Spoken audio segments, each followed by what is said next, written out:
Hello mga ka-travel, ngayon magluluto tayo ng langka, ginataang langka, ayan. So nilagyan na, pinakulo muna natin yung langka hanggang tumambot. And then, yung pangalawang piga ng gata, ilagay natin. Ilagay na rin natin yung sibuyas at bawang. And na ngayon, kumukulo na siya. Ayan. Ayan.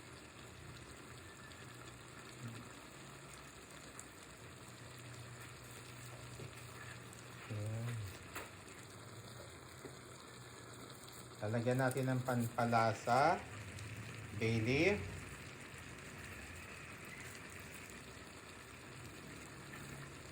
and then black pepper, and the ground pepper,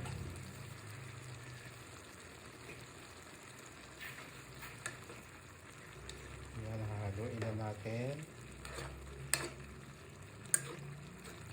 Actually, pinakulo muna natin yung ano talaga, yung langka para mabilis lumambot.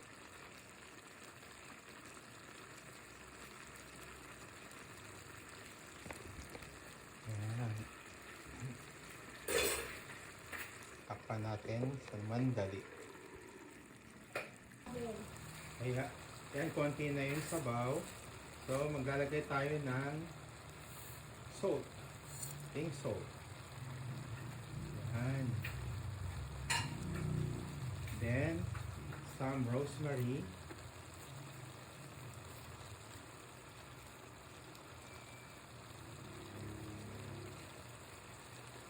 And pressed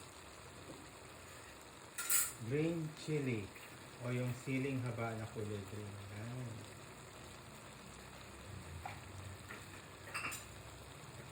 Haluin natin konti. Medyo may yung kick yan dahil medyo maanghang-anghang konti.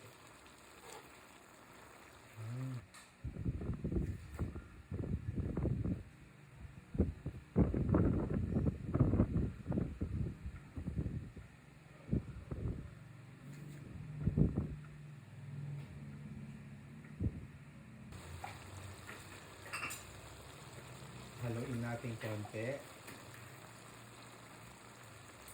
Medyo may yung kick yan dahil medyo maanghang-anghang konti.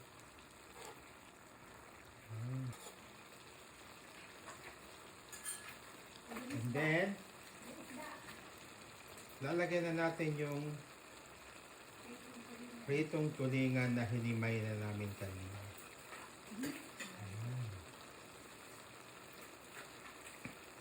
Ayan siya.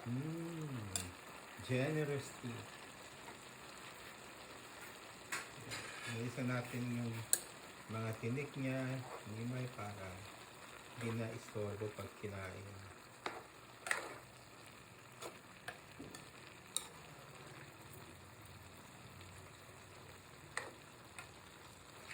And lastly, ang kakanggata o yung unang piga ng yog.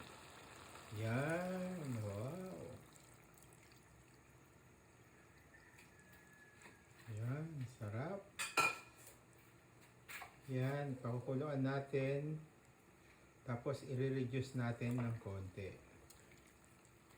Tapos saka natin lalagyan ng, as I said, olive oil. Bakit olive oil? Kasi maganda to sa katawan ng tao. Good for Alzheimer's disease, good for the heart, and nakakabata pa. Maganda sa skin. Maraming benefits ang olive oil. Pero bibili kayo yung original ha, wag yung fake. Yan, we're gonna drizzle with olive oil.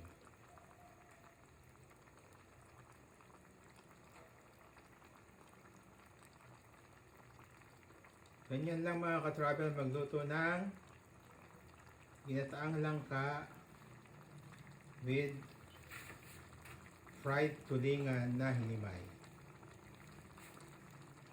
Thank you very much. I hope you're gonna try this at home. Bye mga ka-travel.